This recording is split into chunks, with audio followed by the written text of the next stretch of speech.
Good morning, ladies and gentlemen. My name is Josefina Chavarria. I'm the director of the Peace Accords Matrix at the Keough Institute for International Peace Studies at the University of Notre Dame. It is a pleasure to be with all of you here today. We have over 500 participants registered online and a few dozen here at the office of the Keough School for Global Affairs in Washington, D.C. We would like to give our warmest welcome to all of you who join us from near and afar, and especially to our distinguished panelists and moderator. We're also honored to have coming very shortly Ambassador Luis Gilberto Murillo and the Principal Deputy Assistant Secretary Colin Keough. Today, we gather around the key topics of peace and nature, highlighting their interconnection and hence our obligations as scholars, practitioners, and policymakers to bring environmental conservation and peacemaking together. At the Peace Accords Matrix, we're invested in making the environment one of the key anchor points of our work. The Peace Accords Matrix monitors the implementation of comprehensive peace accords in over 34 cases around the world, and enjoys the unique mandate to monitor in real time the implementation of the 2016 Colombian Final Accord signed between the government of President Juan Manuel Santos and the former FARC-EP guerrillas. We're deeply grateful for this exceptional opportunity granted to us by the signatory parties, the Honorable Juan Manuel Santos and the former FARC-EP. Our monitoring and accompaniment in the past years has given us important insights into the benefits of implementation. Empirical evidence suggests, for instance, that stronger and more focused implementation of peace accords leads to better provision of health and education services. Implementation focused on gender advances, gender equality, and contributes to increasing women's political participation, thus strengthening democracy. We also know that the populations most affected by wars tend to be more vulnerable to the emerging consequences of climate change. For this reason, these vulnerable communities must be prioritized in peacemaking and peace-building efforts. In times of conflict, changes are needed to achieve sustainable and lasting peace and promote the implementation of programs that strengthen, preserve, protect, and preserve ecosystem and their vitality, and to protect and empower communities. As third-party monitors, we're very much looking forward to learning from and engaging with our invited panelists as they discuss conservation and peace-building today. This panel discussion is the result of a collaborative effort by several institutions who do remarkable work. I would like to thank Conservation International for joining us today and co-sponsoring this event. We are grateful for this opportunity to work together and hope to grow our partnership. The United States Institute for Peace has been a strong ally and partner of the Keough Institute, supporting overall peace-building efforts for many years. To USIP, whose representative Steve Higg is joining us today, many thanks for co-sponsoring this event. Another co-sponsor to which we are indebted is Humanity United, a foundation that has supported the Peace Accords Matrix for over 5 years with a partnership that speaks to their deep commitment to peace-building work.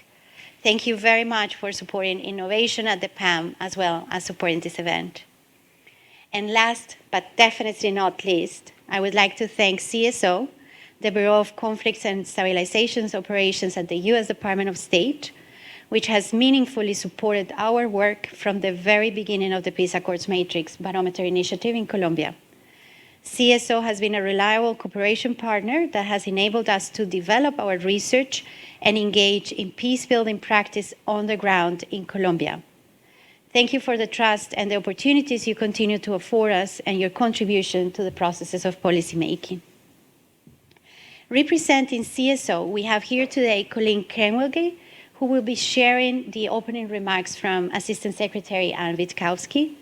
Colin Keough is the Principal Deputy Assistant Secretary for the Bureau of Conflict and Stabilization Operations, where she guides the Bureau in its global mandate to anticipate, prevent, and respond to conflicts that undermine U.S. national interests.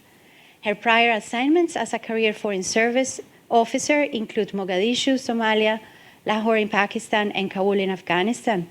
And she was director of the Office of Global Social Media and the Bureau of Global Public Affairs. Deputy Principal Assistant Secretary, thank you for joining us today. We are delighted that you're here with us in our offices. The stage is yours.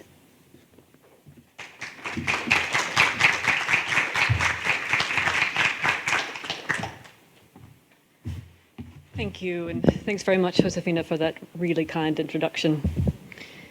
We at the U.S. Department of State are, of course, extremely grateful for our close partnership with the Keough School and the Kroc Institute. And I know Assistant Secretary Witkowski, my boss, was extremely disappointed that she couldn't join you all today. We're grateful for your special attention to environmental challenges and the inclusion of vulnerable populations in the peace process. This topic is vital. It's also timely, given the state of conflict around the world and the increasingly visible effects of climate change, which our own U.S. national security strategy calls the existential challenge of our time. The maximum implementation of Colombia's 2016 peace accord is of great importance to the United States, and I'd like to talk a little bit about it and what made it so special. It's an essential tool for addressing the root causes of and challenging the structural issues affecting violence and instability in Colombia. This work is an extension of our ongoing partnership with the Kroc Institute. We're proud to have supported Kroc's groundbreaking work over the past 6 years as it's monitored implementation of the peace accord, and we very much look forward to what's to come. Today we have an important opportunity to delve into the lessons learned from Colombia's peace process, to see what worked and how we might apply those lessons around the world. We would say that if there's one word that characterizes the Colombian peace process, it's innovation. From designing the negotiations through implementation, the actors involved in the 2016 peace accord have given us multiple examples of innovative ways to engage in the negotiations process, most of which led to better and more sustainable outcomes and longer-lasting peace. Innovation in the negotiations themselves and in the structure of the document has carried through to the implementation of the agreement. I'd first like to highlight the innovation in the accord's design. The 2016 peace accord is unique in that implementation monitoring and the Kroc Institute as a monitor is written into the text. That addition made accountability a critical component of the peace process from the start. The Kroc Institute was given a mandate to monitor implementation and to report its findings in real time with information made available to the public. This mandate and the Kroc Institute's ongoing transparency and consultation made it a trusted broker and a reliable source of data and recommendations. That trust combined with that real-time data create opportunities even today to course correct and to address areas of concern before it's too late. I'd also like to highlight the importance of outside consultations during the negotiation process. In a welcome change from previous attempts, the negotiators engaged with civil society actors who weren't permanently seated at the table during negotiations, rather than ignoring those groups or presenting them with outcomes after the fact. During the negotiation process itself, parties were able to hear from survivors, and that created an important space to enable provisions on gender, ethnic minority, and other community considerations. Those provisions likely wouldn't have made it into the agreement if it hadn't been for those personal testimonies. I'd also like to note the robust and weighty civil society engagement in the process. Civil society built coalitions at the local and national level for individuals and groups to come together over shared concerns. These coalitions were powerful in part because of the diversity and depth of their commitment. So we recognize that innovations laid the groundwork for the peace accord's gender and ethnic provisions, which made the accord more inclusive, equitable, and representative of the populations affected by conflict. Ongoing advocacy by civil society and continuous vigilant monitoring of implementation kept up the pressure to ensure those provisions could not be ignored. The Colombian people's commitment to these provisions has held strong. To bolster this commitment, Secretary of State Blinken announced in early October that the United States would be the first international accompanier of the ethnic chapter of the peace accord. And that's a sign not just of US commitment to peace in Colombia, but also to Colombia's democracy and to the rights of all Colombians. As the Secretary noted in his announcement, when every community has equal access to opportunity, to justice, to development and security, all of society benefits. So the vision presented in the Peace Accord is one of inclusive peace, which is an example for future processes. The vision addresses the history of inequity and the unequal burden of violence in a way that's instructive for peace processes around the globe. So while this list of innovations is far from exhaustive, it provides key elements of success that we must take into account for future accords. The challenge now is to tap into these innovations to help us find adaptive solutions to the climate crisis.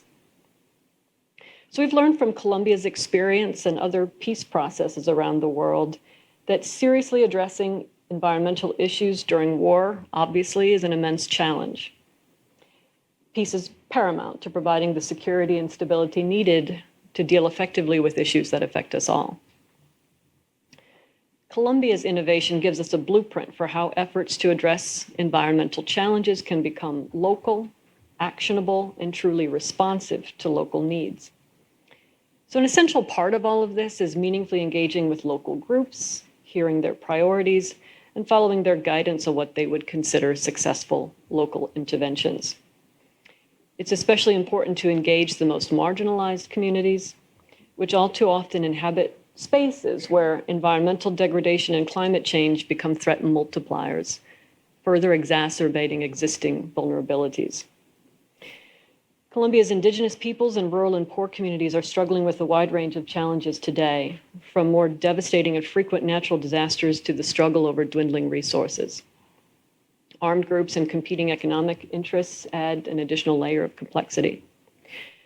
So renewed focus on the ethnic chapter and the needs of Colombia's most marginalized, we hope, will help address these challenges. I look forward to today's discussion to further identify best practices in addressing the intersection of environmental effects and vulnerable populations in peace processes. These concerns will continue to be at the forefront of our efforts in the stabilization realm and need our urgent attention. So thanks very much for your time, and thank you as well for your commitment to building a more peaceful and safer future for all of us. Thank you.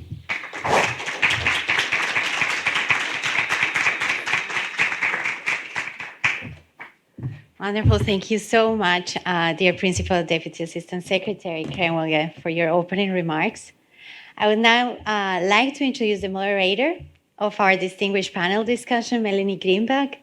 Melanie has spent her career supporting the field of peace building from the perspectives of philanthropy, practice, and academia. Melanie is currently Managing Director for Peacebuilding at Humanity United and previously served as CEO of the Alliance for Peacebuilding. She has helped design and facilitate public peace processes in the Middle East, Northern Ireland, and the Caucasus, and she's a frequent writer, lecturer, and trainer in the areas of international law, international security, and peace building. Melanie holds an AB from Harvard and a JD from Stanford Law School and lives in McLean, Virginia. Thank you, dear Melanie, for saving us our moderator today, and the stage is yours.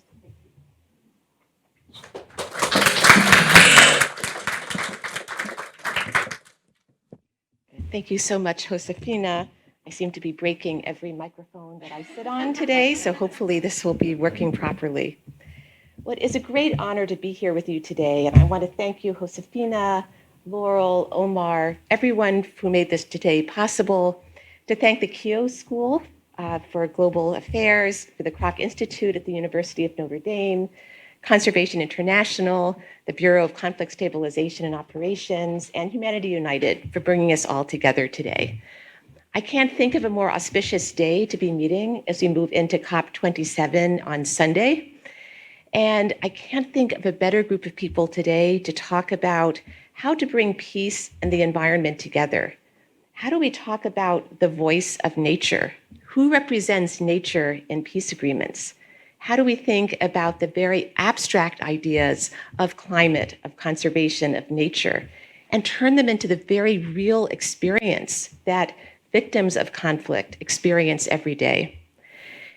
We are very used now in the peacebuilding field and the conservation field to thinking about the negative drivers of conflict, the negative drivers of climate. In all of the contexts in which we work, in Mali, in South Sudan, in Colombia, in Afghanistan, around the world, we're seeing the effects of climate show up in very real ways. We don't often, though, hear about the optimistic side. What does it mean in complex peace agreements to use conservation, to use the remediation of climate change as a way to empower communities, as a way to give communities voice, not only in the peace agreements, but in the decades that follow? How do we think about the role of climate, the effect of climate trauma, as we think about truth commissions and transitional justice? So today, we are remarkably fortunate to have three of the world's deepest experts talk with us about both the challenges, but also the deep opportunities that lie in really getting to the specifics of mixing climate and peace in peace agreements and everything beyond. It's a great, great pleasure to introduce our panelists today, and I'll go in some detail into their backgrounds to give you a sense of the skills and the perspectives that they're bringing today. It is just a remarkable pleasure and honor to introduce the Honorable Juan Manuel Santos. He is the former president of Colombia, 2016 Nobel Peace Prize laureate. He is a distinguished policy fellow at the Keough School of Global Affairs and the Arnhold Distinguished Fellow at Conservation International. President Santos led Colombia from 2010 to 2018. And during his 2 terms in office, the peace process that culminated in the signing of the historic Colombia Peace Agreement on November 24th, 2016, was at the center of his policy. This agreement, as we heard from the Principal Deputy Assistant Secretary, is celebrated as a major turning point in ending the country's 52-year armed conflict with the FARC in Colombia. He was the sole recipient of the Nobel Peace Prize in 2016. He also received the Lamp of Peace from the Sacred Convent of Assisi in Italy, which honors those working to promote peace and harmony, and the Tipperary International Peace Award in Ireland for his efforts to bring peace to the country and the region. Before serving as president, Santos served as Minister of Foreign Trade and was elected to the Colombian Congress as a presidential designate, similar to the role of the vice president in the US. He also served as the Minister of Finance and the Minister of Defense. And prior to serving in his government roles, he was a deputy publisher and journalist with the Colombian publication El Tiempo. And he won the King of Spain Prize for Journalism for a series of articles looking at corruption within the Sandinista revolution in Nicaragua. And I highly recommend for all of you President Santos's book, The Battle for Peace, which it's been so inspiring for me to read, to gain his perspective of how has his background, his evolution in the arc towards peace, his change of thinking regarding the FARC and what peace means in Colombia. So everyone, please read this. I'm also delighted to introduce Daniela Rake, Dr. Daniela Rake. She is Executive Vice President of Field Programs at Conservation International, and she has led their efforts on impact in nearly 30 countries worldwide. Daniela directs the organization's efforts to maximize nature as a climate solution. I loved that phrase. To expand ocean conservation and to advance models of sustainable development that maintain natural capital while generating benefits for people. Prior to this role, she served as Senior Vice President of Conservation International's Americas program, overseeing key strategic initiatives in Amazonia, the Eastern Tropical Pacific, and the Water in Cities program in Bogota, Mexico City, and Rio de Janeiro. Daniela has spent more than 2 decades in conservation, and she holds a PhD and Master's in Natural Resources from Cornell and a BA in biology from NYU. Finally, it is wonderful to welcome Michael Keating to Washington. Michael is the executive director of the European Institute of Peace, which is an independent body partnering with the European Union as a resource to provide and promote practical support for more effective approaches to conflict prevention, resolution, and mediation. Until September 2018, Keating was a special representative of the Secretary General and head of the UN Assistance Mission in Somalia. And I hope in the course of your remarks today, you can talk about the links between climate, peace, and conflict in Somalia. His career has been divided between the private and public sectors. He's served as the associate director at Chatham House in London, has served as a senior advisor to numerous mediation bodies around the world, and his UN career has included assignments in Kabul, in Jerusalem and Gaza, in New York, Geneva, Islamabad, and Mogadishu. He also has experience as a journalist and in financial publishing, so perhaps we can talk today about how you present the stories of peace and climate. He holds a master's degree in arts, a master's degree in history from the University of Cambridge. So I want to welcome all of you, and please join me here on the stage.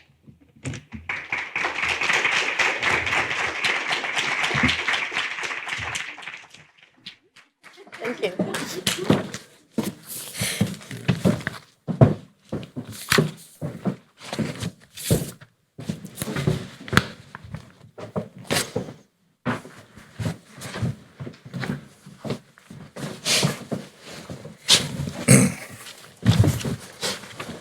Wonderful. I would like, excuse me, does everyone hear me okay? Loud?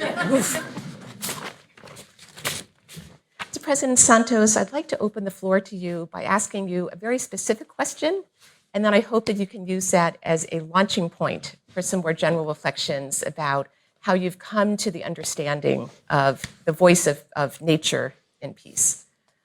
But may I ask a very specific question first before your statement, or would you prefer to start? Well, first, thank you very much to all of you for being here and to sponsors of this event, to Conservation International, to Keough Institute, to also the University of Notre Dame. I think this is the headquarters of them. All my colleagues here, the panel. And I would like to start because this is an incredible coincidence. A week before, I was in London at the meeting of the elders. Humanity United was here. Streak was with me in London. He's one of the sponsors of the elders. And this issue of climate and conflict was one of the issues we discussed. In New York, just a couple of days after, at the board of the Wildlife Conservation Society, this issue, climate and conflict. We discussed a lot what was happening in Congo, how the conflict was affecting the conservation. This is an issue we're going to discuss this week in the board of the International Crisis Group. It's an issue which is one of the priorities. And next Sunday, there's a very important meeting in Egypt that I hope they address this issue. That's why I have a very short statement on this issue, and then we can start discussing.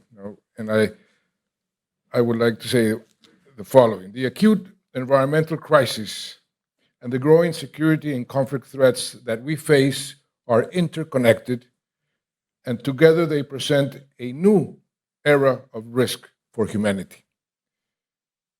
Every day of inaction on the environment crisis intensifies tomorrow's security risks.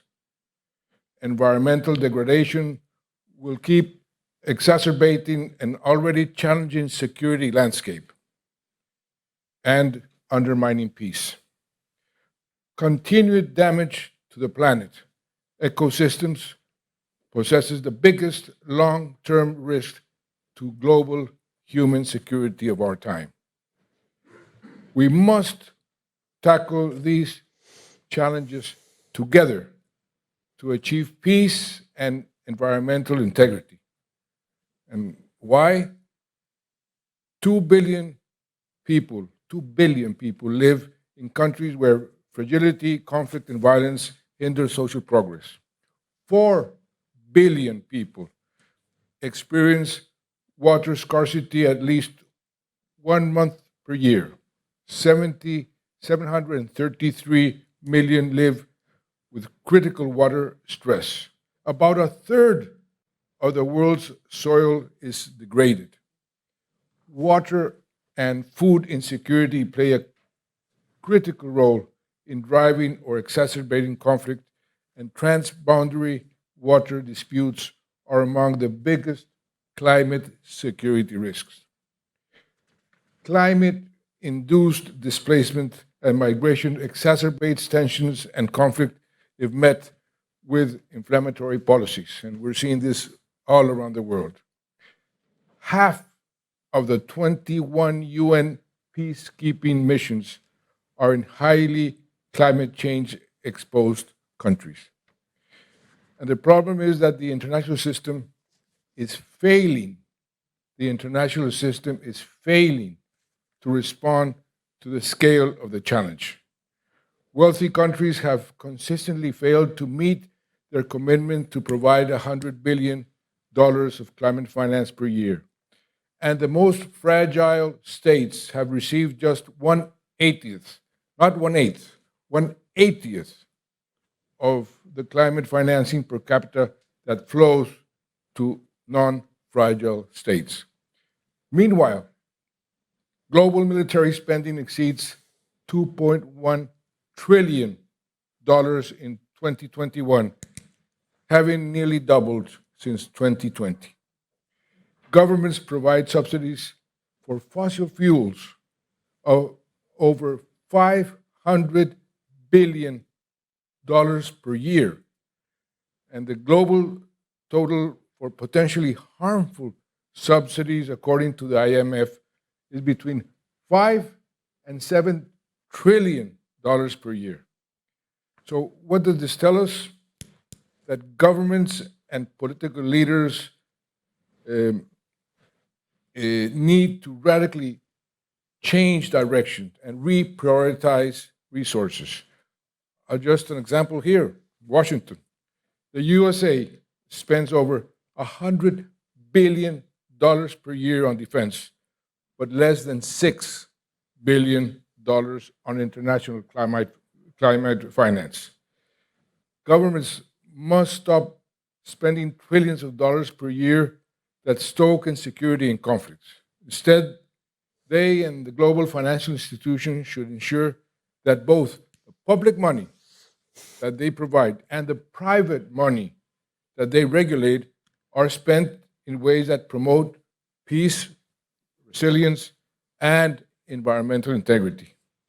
Ensuring policies will reduce and not exacerbate tensions and conflict requires meaningful inclusion, as was said here, of those affected by them. And this is all too often stated, but not deliberately put into practice.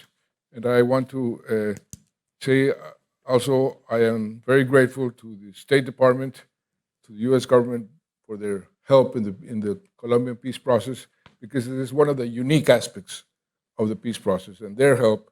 And it's a coincidence that from the peace process, Secretary of State was John Kerry, who's now in the front of the battle against climate change, and in my government, the environmental minister is now the ambassador to the United States, that he is here with us. So it's always a good coincidence. And I wanted to make this statement because I think it's something that we need the political leaders of the world to be aware of what is happening and the challenge. And I want to emphasize how important it is to work together. The issues. I don't understand why we still have two summits, one of biodiversity and one of climate change. They're the same problem.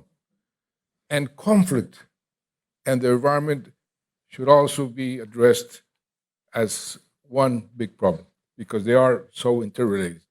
Now, we can discuss on the specific aspects of the Colombian peace process whenever you want, or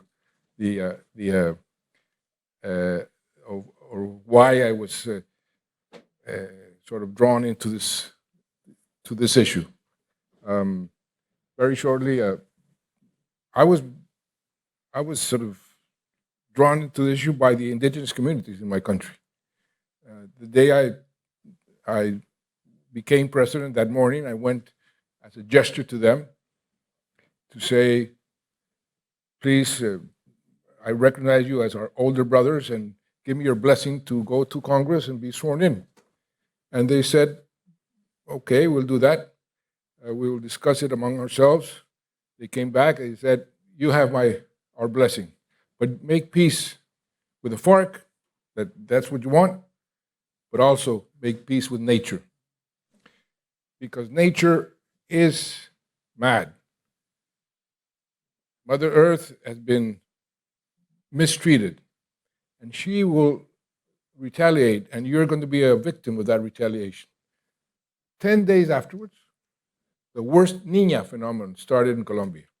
And I had to administer a flooded country for about a year and a half.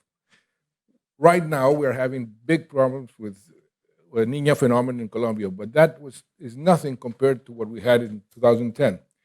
And I didn't know how to address that. And I called in many experts from the international community, among them Al Gore. He went to Colombia, spent 2 days with him, and it's like spending 4 years in the University of Notre Dame.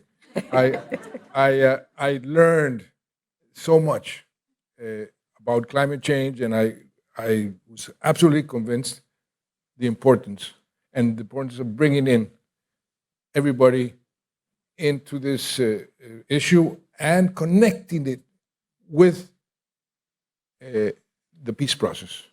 And to end the story, 8 years later, the indigenous communities had told me, come back when you end your government and give us back they gave me a baton as a leader of an issue, and give us a baton, and I went back. And I went back very proud and gave them the peace process, the text of the peace agreement. Your mandate for peace is here. And I gave them, because it was a Colombian initiative, the documents about the SDGs that were approved in the United Nations in 2017. And I gave them to them. And this is my mandate, that you said peace with nature. And they said, oh, we will study the 2 documents and come back in 15 days. And I was still president. And I went back 15 days afterwards, and they said, oh, we thought everything was okay, but in the SDGs, there's something fundamentally lacking. And I said, what? And they said, the spiritual content. And I said, what do you mean by spiritual content? Yes, unless the human beings don't connect with nature, don't treat nature as their equal, don't feel that rivers and trees and the sea, the oceans have life, that peace with nature will never be sustainable. And that was a very strong, and I thought about that, and I think this is one of the issues that we need to emphasize. And out of that process, there was a very important decision of the Colombian Constitutional Court. In November of 2016, the court made a ruling giving the Atrato River, which is the mightiest river in the world, one that has more water, rights. That was unprecedented. A court saying a river has rights. I think we need to approach the problem of the environment as we approach the problem of the human beings. Human rights. Nature has rights. I was very pleased that in July of this year, the United Nations made a ruling, 161 countries in favor, took the decision to recognize the human right to clean air and clean water. 161 votes in favor, 0 against. It's a big step forward, but it would be even more audacious, more important, if we did something about nature having rights in order to defend them. And with that, I finish. Thank you.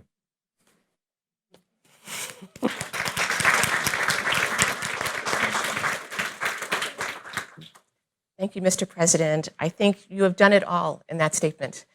So we can go? Yes, we're done. It's recognized first the existential nature of the issues that we're facing and the central paradox of how it has been invisibilized. Why is it that we are so able to spend huge resources on defense, on other more concrete challenges, and yet are ignoring that very basic level of the environment around us, but that doesn't have its own voice? And so you're talking about both how do political leaders incorporate this within their own countries, but then the obstacles you faced as a leader of one country dealing with something as systemic as La Nina. But then also, how do we connect the indigenous and the local experience into the political realm? And I deeply appreciate your talking about the spiritual aspect. It's something we often don't do, especially in rooms like this in Washington, D.C.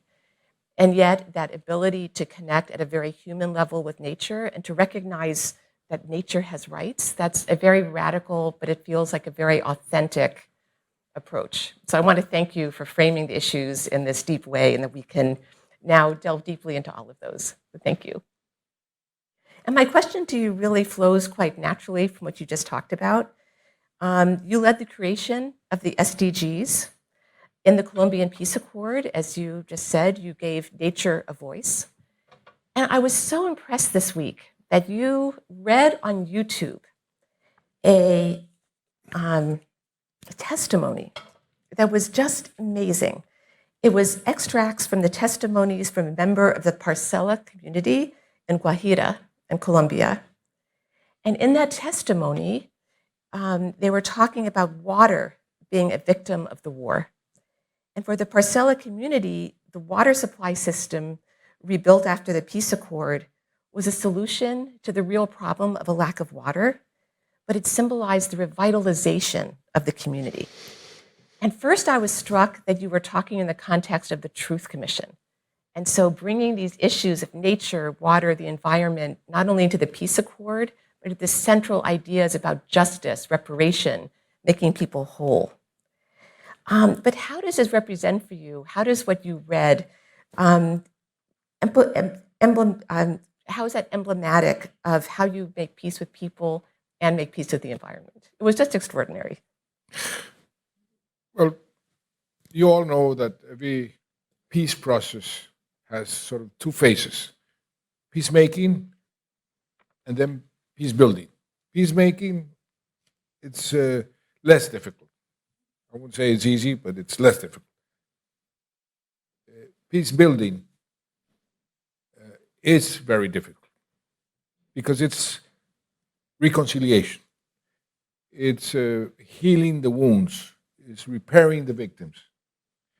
And that is much more difficult and takes much more time. Well, the same with nature. If you want to have peace with nature, you have to make the decisions, but then you have to follow through. and you have to repair. And that is also a difficult process. And we tried to do that in the Colombian peace process. For example, with our now ambassador, he was Minister of the Environment. For 5 years, during the whole negotiation, we had another negotiation with the communities and the productive sectors of the agricultural environment in order to establish a frontier where you can have sustainable products, you can grow food. We have a tremendous potential of growing food, but not in the protected areas and in the important biodiversity areas. And so we managed to do that. Colombia has more or less 100 million hectares of land, 66 million, and Ambassador, please correct me if I'm wrong, 66 million we decided to protect because they are the Amazon, the tropical forest. You all know how rich Colombia is in terms of biodiversity. So it has 66 protected, 44 we can grow. But we also established what we could grow in a sustainable way. And my dream was in this frontier, we would give the whole frontier, it's the Amazon, the Orinoco, it's in the sort of eastern part of the country, the western part of the country, and the Chocó. All these regions would be given to the indigenous communities, the border, because they are the ones who protect better our biodiversity, because they understand and they are the ones who've been claiming for us not to contaminate the rivers and not to destroy nature. And we did that. And we started negotiating with the international community, the indigenous communities, and with all the productive sectors. Unfortunately, time ran out. There was a change in government, and all that effort was put in a drawer, forgotten. But I hope this government brings it out. I think it's doing that because this is a great challenge and a great way to look forward, incorporating the local communities, the indigenous communities, and protecting the environment and implementing also the peace process, which is, it is established in the peace process that we must do something like that. So you have a big opportunity there. We did that. We tried, of course, with the ethnic chapter, with the gender chapter, to include as many vulnerable sectors of society as possible in the reconciliation with peace, but also with nature. Thank you very much for those reflections. And as we were talking about peacemaking and peace building, I wonder if I can turn to you, Michael, to talk from your experience about how are environmental issues addressed as part of peace agreements in ways that simply go beyond the recognition of the environment as a driver of conflict. So as we've talked today about the great creativity of the Colombian peace agreement, the empowerment of local and indigenous communities, what patterns have you seen in other conflicts? Well, thank you. But please allow me to start by thanking you and everybody for organizing this. And it's such a privilege to be on this panel. And I would like to think, Mr. President, that it's partly as a result of the conversation we had in the back of a van a few weeks ago that explains my presence here, in which we were talking about some of these connections. So it's really wonderful that The back of the van, where? I was in Przemysl in eastern Poland. Coming from where? From Keough. Yes, we were coming from Keough. I'm sorry, you were stuck in the back of the van with me. So, I just wanted to, just before answering your question, Melanie, I'm so happy about the word in the title of this discussion, which is interconnectedness. Because I think one of the things that we are still struggling with is how to bring the worlds of peacebuilding and peacemaking on the one hand, together with the worlds of knowledge of climate and environment on the other. And it's beginning to happen, but I still think we're at the beginning of this process. I think awareness of these connections has increased dramatically. And by the way, to the list of the wonderful things that have already been mentioned, you picked up on what the president said about the spiritual dimension. There's also the mental health dimension too, which I think is inflicting new forms of violence on people, which we don't often talk about. But I would say that our understanding of the connections is increasing very, very rapidly. What is not increasing at the same rate is what, in practical terms, we can do about it and how to support the actions that are required.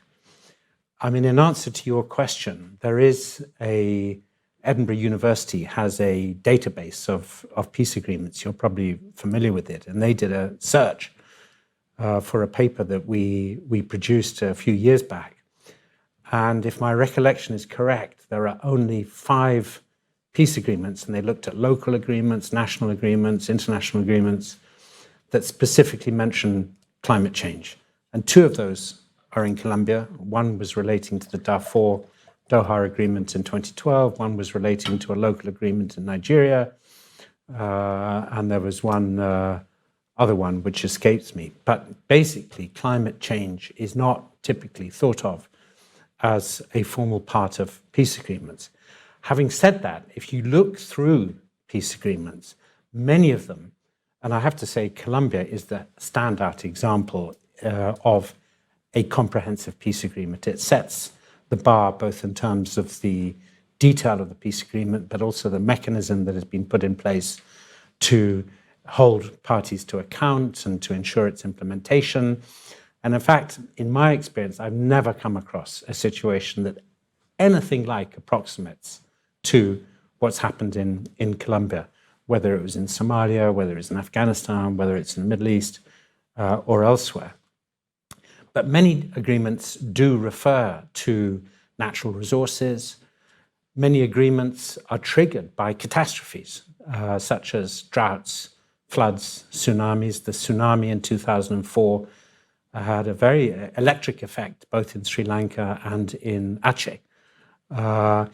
So there are many connections between the environment, climate, and peace agreements, but very few of them systematically address the phenomenon of climate change and environmental degradation. So I think the scope for increasing our understanding of these connections and what can be done about them is absolutely enormous. And one of the things that my small institute is trying to do is figure out what are the practical ways in which you can make these connections and how can you learn from people who have been engaged for decades in conservation and in protection of the natural environment, as well as from people who are engaged in conflict prevention, conflict resolution. And there are some very powerful overlaps. And one of them you have mentioned, which is the fundamental importance of engaging people who are directly affected by these phenomena, violence, and making sure that their voice and their agency is much, much stronger in crafting solutions. And it's great that we all recognize this, but I fear, for the risk of being a little bit provocative, it isn't happening. It simply isn't happening enough. You know, whether you measure that, if you look at some of the peace processes that are taking place, Colleen mentioned Afghanistan, but you can look at Yemen, you can look at so many of them. The voices of people who are directly affected by violence and conflict is marginal to the political processes, to the design of those processes, their participation.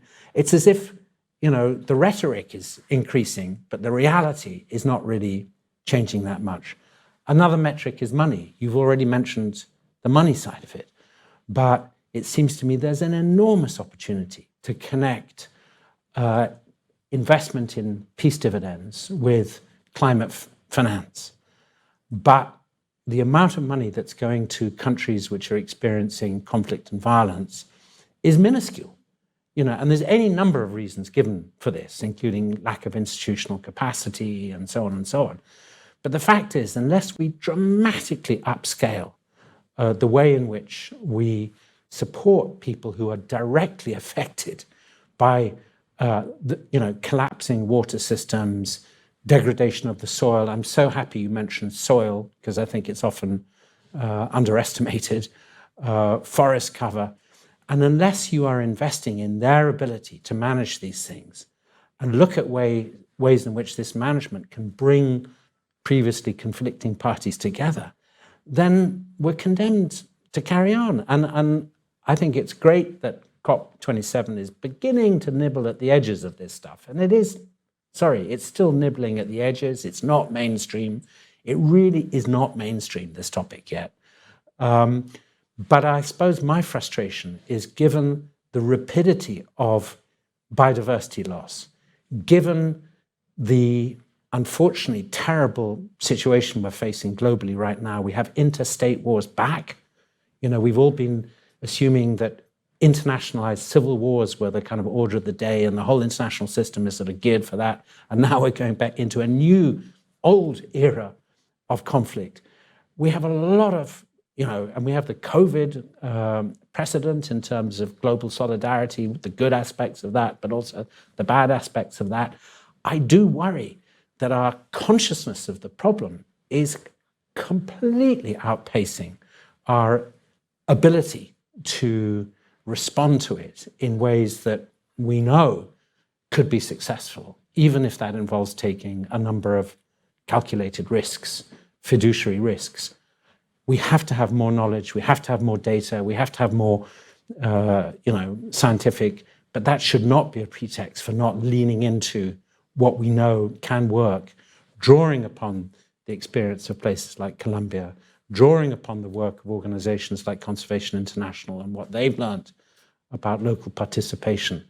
So I guess my one sentence answer to your question is not enough. I mean, they are just not featuring enough issues of environment, climate, biodiversity in peace agreements, even though that may be the desire. I could talk about some of the work we've done in Yemen of people who are directly affected.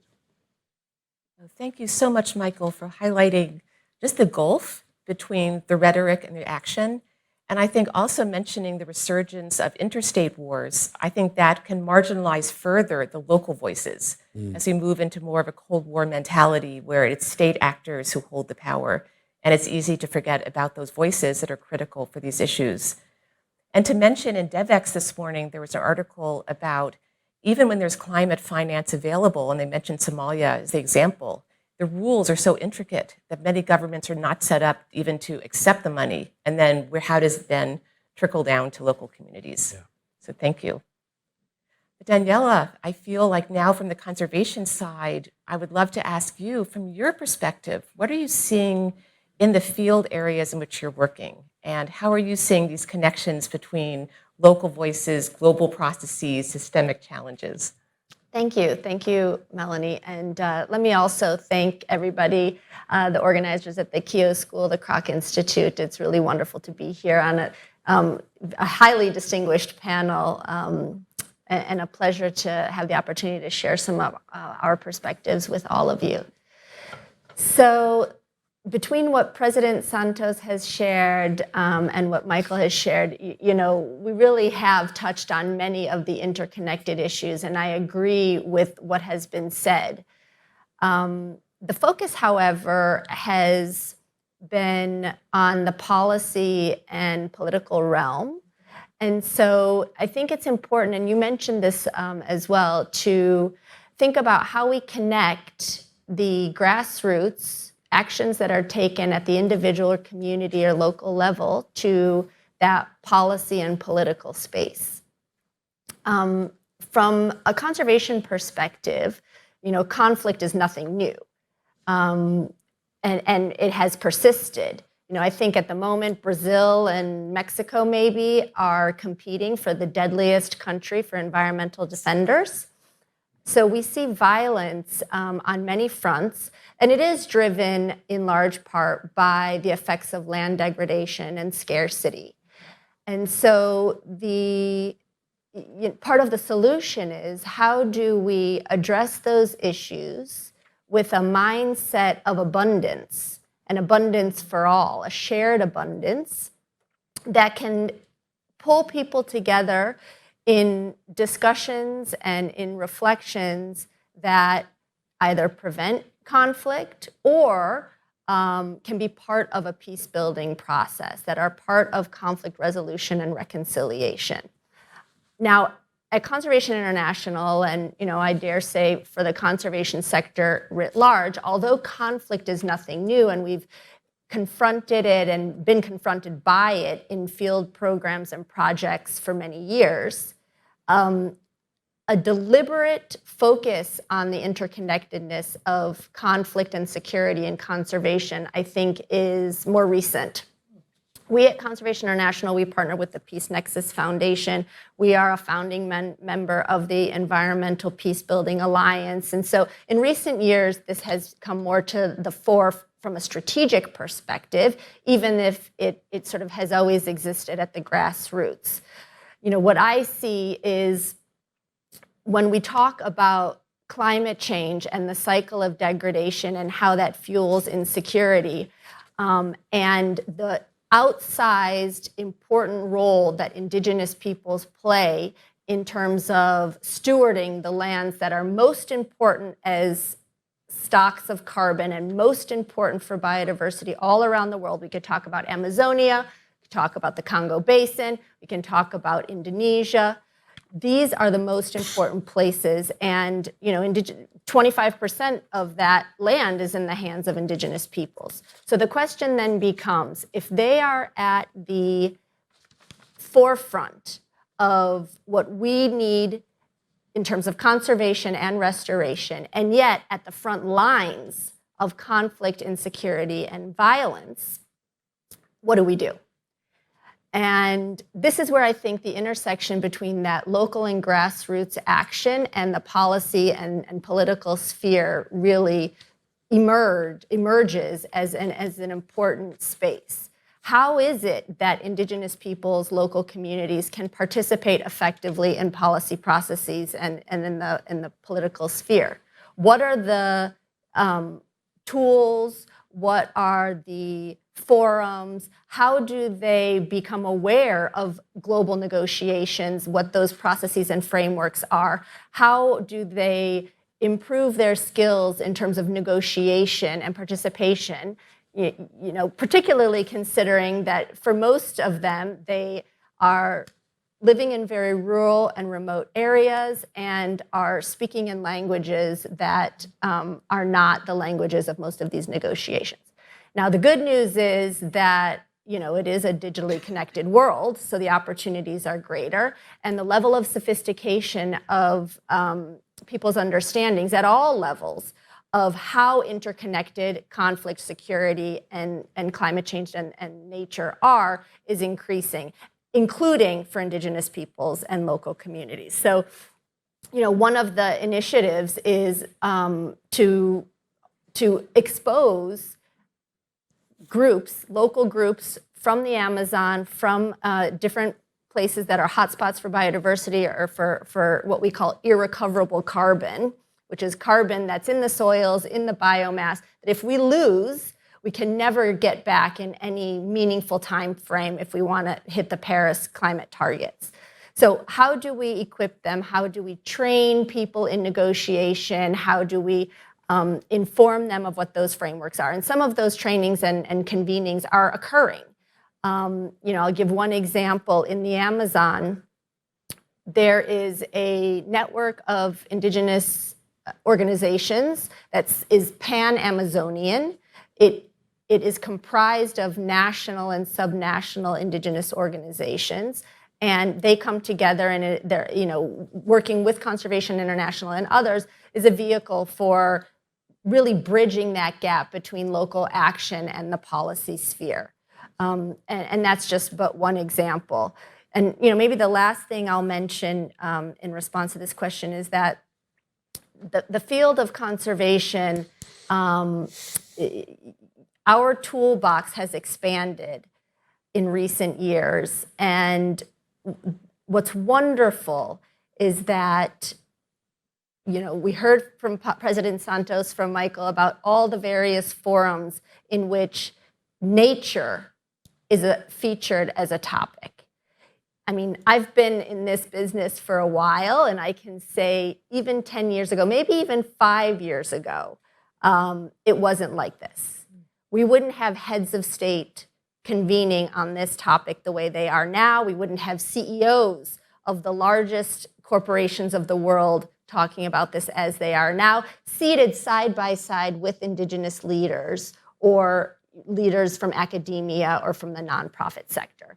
So I do feel that there is a momentum growing, but we have more work to do to match the reality to our rhetoric and to our aspiration. Can I add? Of course.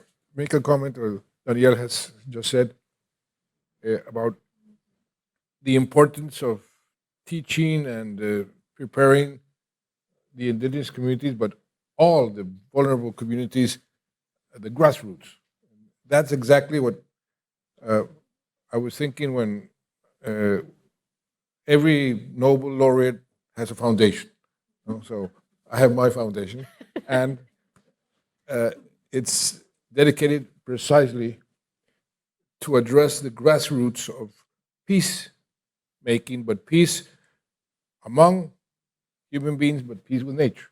And what we do is we identify leaders of the most remote communities that have been affected by the conflict, bring them to the best university in Colombia, University of Los Andes, give them leadership courses. Most of them have never even been on a plane. First time they ride a plane. Send them back with the tools to defend nature and to resolve conflicts without violence. And the response has been incredibly high in the sense of what they learned, their capacity to learn. It's a crash course of 3 weeks, not more, but the effect has been incredible. So addressing the grassroots is so important, even more than the big policymakers. The presidents can take decisions in Glasgow and Egypt, and the CEOs, but if the people on the ground are not connected and involved and convinced that that is what needs to be done, usually that has to do with subsistence. And that is a very important issue. And if I may just add, I couldn't agree more. And one of the important entry points that we have found is creating a network, because these leaders are already committed and passionate. But when they find one another, it really provides that strength, that some synergy, learning.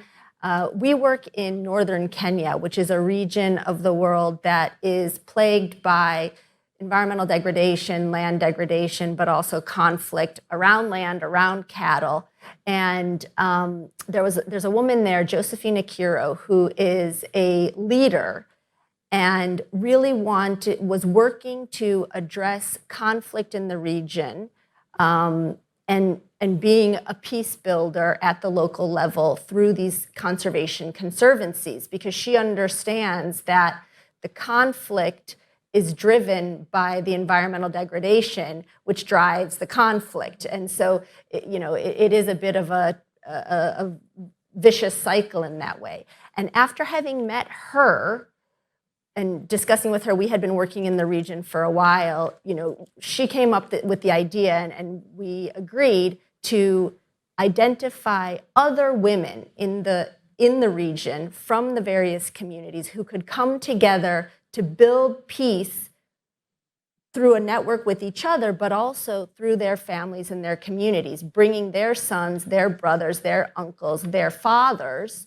who are in conflict with one another, together in a reconciliation and conflict resolution process. It has been tremendously successful, dangerous at times, and it hasn't been a linear path, but it has been an amazing success, and it speaks to this idea of really supporting those grassroots leaders and helping them form networks. Could I just, I can't resist, in the light of what you've both said, just mentioning some work we did in Yemen last year, which was, even in conditions of conflict and COVID and all the rest of it, I don't know if you know Yemen, but it has a peace process which is not really, motoring, to put it mildly. We managed to talk to 16,000 Yemenis across the country through town hall meetings, questionnaires, surveys, online, as well as most of them in person. And it was such a powerful experience, because the first thing that these young people and traders and students and women and everything said was, thank you for consulting us. We feel totally unrepresented, which of course then creates enormous expectation, which you then have to meet, but they're not feeling represented in any form of national discussion, let alone international discussion. And their main message was, peace is possible. And we know how it can come about. And it can come about, the things that are ruining our lives, including abuse of land and water and soil, lack of access to energy, authorities enriching themselves at the expense of others. All these things lend themselves to local peace. And we need support to do this. So it was a way of both ensuring strengthening their agency, creating a sense of hope, creating an agenda. But that is a classic example of where, in a way, the international community is not coming in behind the opportunities and openings that are available. I mean, the money is simply not there. The people who are involved in trying to fashion some kind of peace process, despite the fact that we bombard them with the evidence of what people are saying about what security is, are not really responsive to that, because they're much more interested in where the weapons are coming from, where the money's coming from.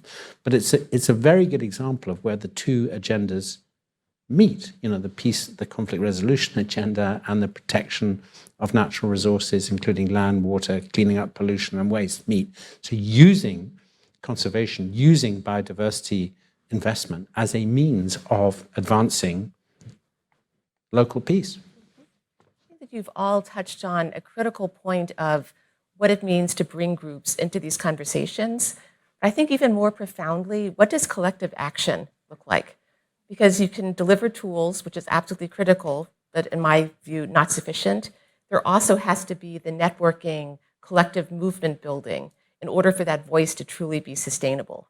So how do you balance the technical skills and that sense of empowerment with the broader collective action, consultation, where the voices can truly be heard and enter the political process? Well, we have just a few minutes left. I really would like to open the floor to questions. Maybe we can group a few together. I think this will be challenging in our few minutes. Josefina, about 10 minutes? 15? Okay, good. So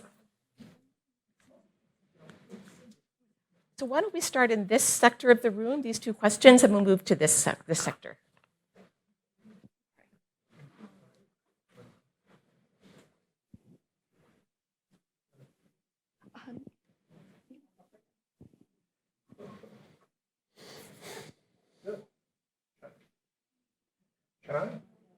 Yes, go ahead. You project. Would you like to stand up so we can hear you better? Thank you very much. Thanks for. It was a pleasure to listen to you. I have this question about territory and environment is very related with the structural causes of the war, isn't it? The agreements recognize territory as a victim of the whole war. Even though Colombia is, according with the Global Witness report, the most dangerous country for environment defenders. And is that a problem of the design of the agreements, that it's not contributing for peace in this way? Because it's maybe the problem of leaving out that the economy sector can't participate unless it is voluntarily in the special jurisdiction of peace, can be related with this, because the environment problems and conflicts are so related with the economy, isn't it? This was one question. If I can do another one very quickly. I just want to say, I'm trying to study the integral system of peace. And as a former defense minister from a time that it had been discovered a lot of crimes of war as falsos positivos, there was like, don't you think would be very interesting and very important for the legitimacy of the system, of the whole system of peace, that you can't participate under the jurisdiction under the special jurisdiction of peace, as voluntarily as a important political actor of that time? Thank you very much. Sure. I'll address those two questions very quickly. The assassination of environmental leaders, of promoters of voluntary substitution of the coca crops, of social leaders, that has to do precisely with the lack of implementation of the peace process. Because if you read the number 2 point of the peace agreement, there are specific procedures precisely to address the problem of violence after the agreement was signed, which, because they are not implemented, you're seeing what you're seeing. So it's not the consequence of the agreement, it's the consequence of the lack of implementation of the agreement that is causing these assassinations. And on the second question, the answer is yes. And that's why I personally voluntarily went to the Truth Commission, explained exactly what I have said, what I did to finish the so-called false positives. And I even said, I finished them, but I feel, I say I'm sorry that I took so long to finish them. And I asked them to put all that information to the special court for them to take into account in their deliberations. So that was already made. But not by the head. Yeah, the whole statement, which was quite long, and all the documents are in the HEP. And I specifically said, send them. And I asked the president of the HEP to receive them, and they did. So that's what happened, and I think this is, hopefully other people will do the same. I wonder if we can group 3 questions and then put them to the panel. So here, and then in the second row here, and then we'll do a round and come back. Thank you.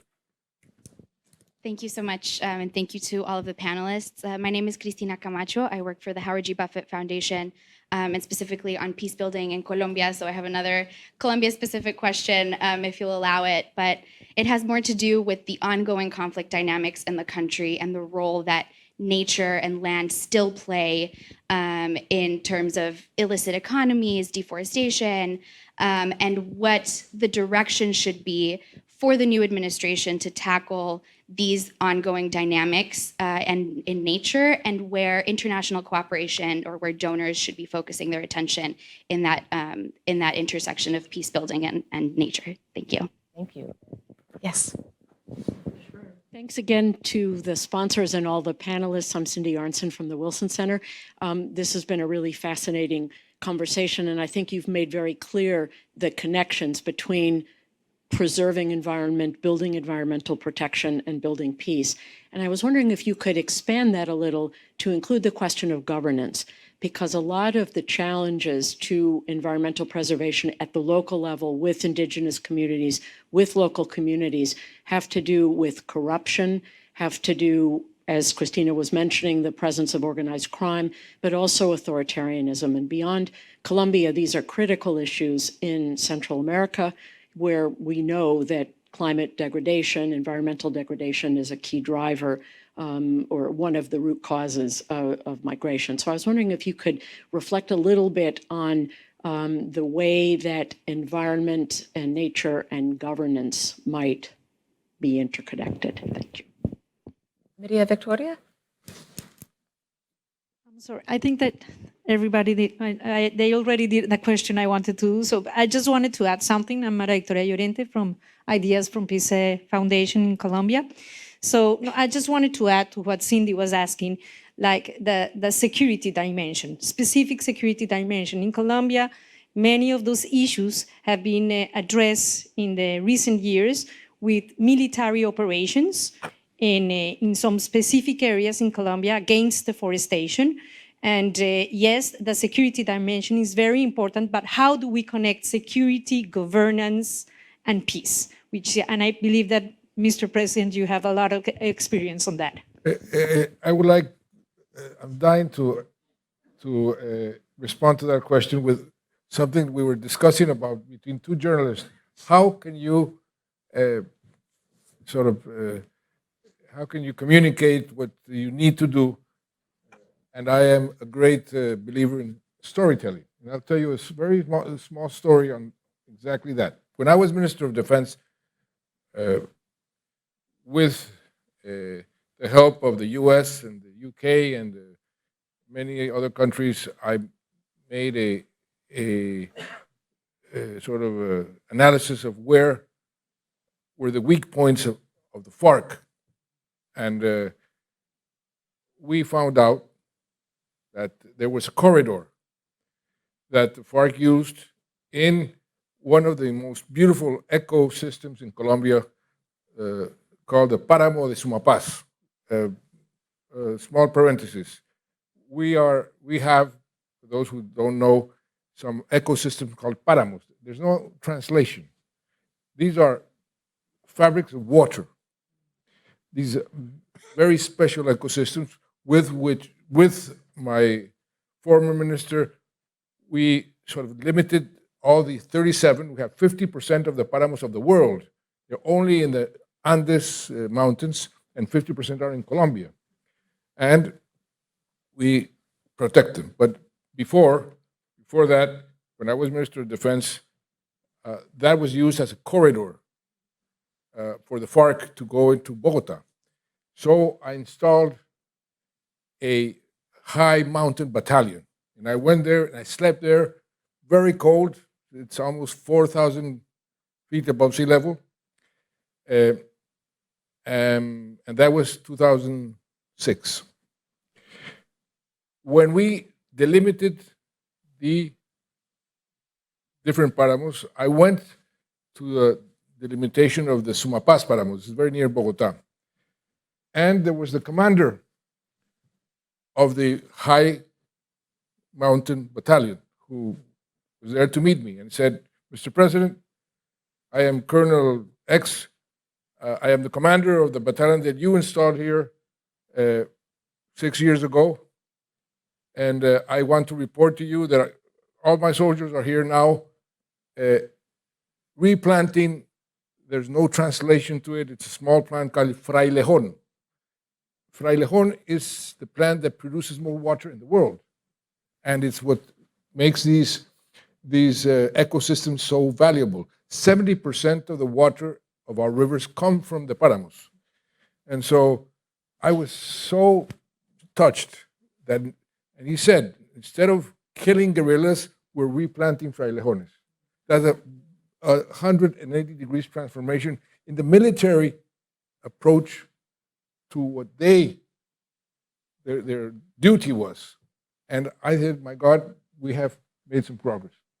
So yes, the issue of security is very important, and of governance. And that has been probably the weak part of the reconciliation and reconstruction and reparation process, because we need the state to be present and the state to work, because a corrupt state will not work. It's a good state, good government in those areas. That's why we had these plans, development plans with territorial approach. We identified them, and that's what I hope we can start to build. Some of it has been done, but very little, because without governance, addressing these problems of conflict and security is impossible. So you are very right in asking the question, and this is one of the big challenges, not only in Colombia, in every country that has fragile states and fragile areas. It's a beautiful story. And I wonder perhaps if, Michael, you'd like to respond to the Well, governance. I'm conscious we're running out of time, but I mean, I think one response I would offer is that security is far too important to be left to security experts. You've got to have a much broader definition of security that is informed by what people consider security to be. And if you look at, for example, what's happening in the Sahel and what's happened in recent years, the responses to the insecurity has not taken into account the strong sense of injustice that people feel about the governance arrangements, and trying to, in terms of how resources are managed, how decisions are taken. And in my view, one of the dramas we're facing is that we all recognize the need for greater accountability. And typically we say, well, that's got to be elections. But unfortunately, elections are very difficult to organize and have a very poor reputation in many parts of the world, not excluding places close to home. But how do you ensure that those in positions of power and responsibility are accountable is the key issue. And that is ultimately about governance. And the primary response to insecurity in places like the Sahel, and I'm afraid to say even in Somalia right now, is military. And I mean, a military response to the insecurity that millions of people feel is often, not always, I mean, there's clearly a role for military engagement and so on, that's very important. But on its own, it's deeply, deeply insufficient and can make things much, much worse. And what you actually need is conflict-sensitive military engagement, and indeed climate-sensitive military engagement. And this is an area that is growing. But I was so pleased, Mr. President, you began in your remarks by talking about the amount of money that's being spent on military stuff relative to the amount of money that's going into, things like governance and peace building and conflict resolution. I mean, the area that we are talking about, I'm sorry, is still orphaned. It's an orphan, given the amount of money, and it's getting worse. If you look at what's happening right now, it is sexy to politicians, and I'm wary of saying this because you've been a politician and I haven't. But it's much easier to throw military resources at things in terms of explaining to your own public that you're trying to do something than talking about, investing in governance and bottom-up solutions. So I think we do have a very real problem in terms of telling the story and in terms of mobilizing the political will that will result in the financial support and approaches that are needed if we're going to succeed. I want to thank you all. Daniela, I was going to ask if you might want to respond to Christina. The question, I'm afraid we might have to do that informally. The speakers will be staying around to answer more questions. Mr. Ambassador, I'm sorry we didn't have time to ask you to make a statement, because I know we could have a whole other session with your views. So thank you. But you can maybe tell them how we negotiated the frontier very quickly. It's a very important negotiation because it involved everybody, communities, indigenous communities, and that was your work, not mine.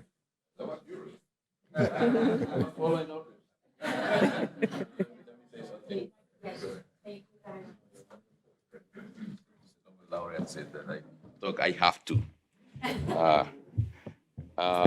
Thank you very much. This is a very important topic, and President Santos has been a champion globally of connecting peace and the environment, an environment with security in a framework that is more comprehensive and connected with communities. So I would like to mention like 2 or 3 points that I think is very important in the case of Colombia. Negotiation, obviously. The peace agreement with FARC triggered some other negotiation at the regional and local level.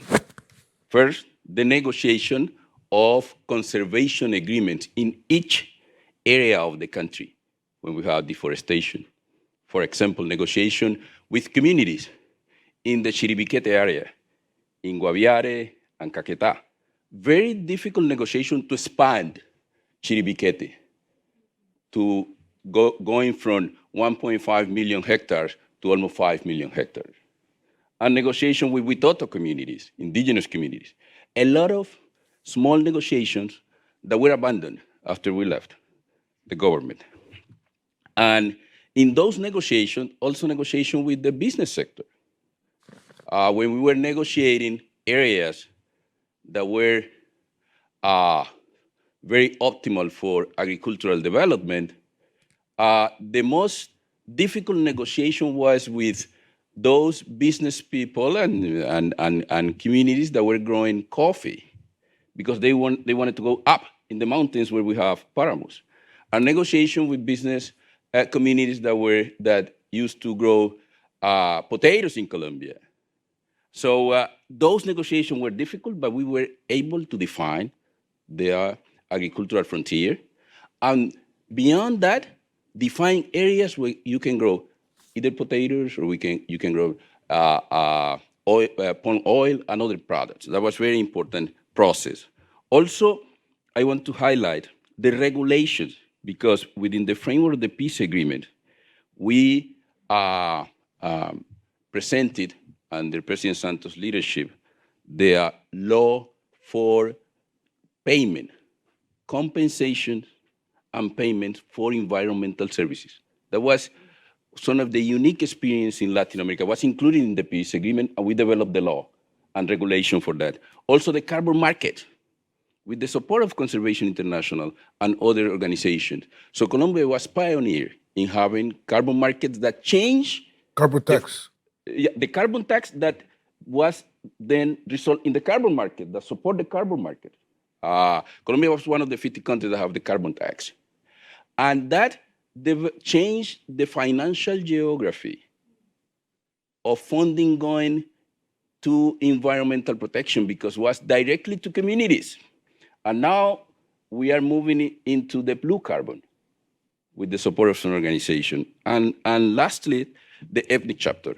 I think that peace agreement is almost the only in the world, the unique, in terms of giving communities, indigenous communities and Black communities, Afro-descendants, a specific chapter to respond to their needs in terms of local peace building. Thank you. Thank you, Mr. Ambassador.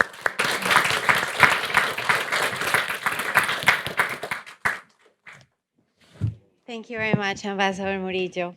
What a great honor to have you here with us today. I want to thank our distinguished panelists very much for this insightful and inspiring conversation. Our moderator, Melanie Greenberg, thank you for orienting us in this complex field of discussion.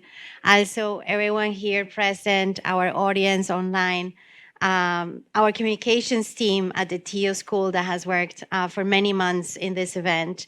And of course, everyone here at the Keough DC office, Maura Policelli, Carla Burgos Moron, thank you so much for hosting us.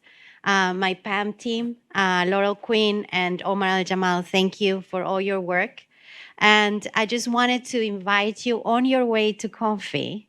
You're going to see in the back this beautiful photographic exhibition brought to us. Thank you very much to Natalia Roa and the Compass Foundation, which was created by President Santos. These photographs have been taken by former combatants in Colombia who are now returning with their cameras to these beautiful places. And they just, instead of shooting, they are taking shots that put forward beautiful images and a great invitation for life, hope, and peace. I hope you have the opportunity to stop and enjoy them. Thank you, everyone, very much, and have a wonderful day.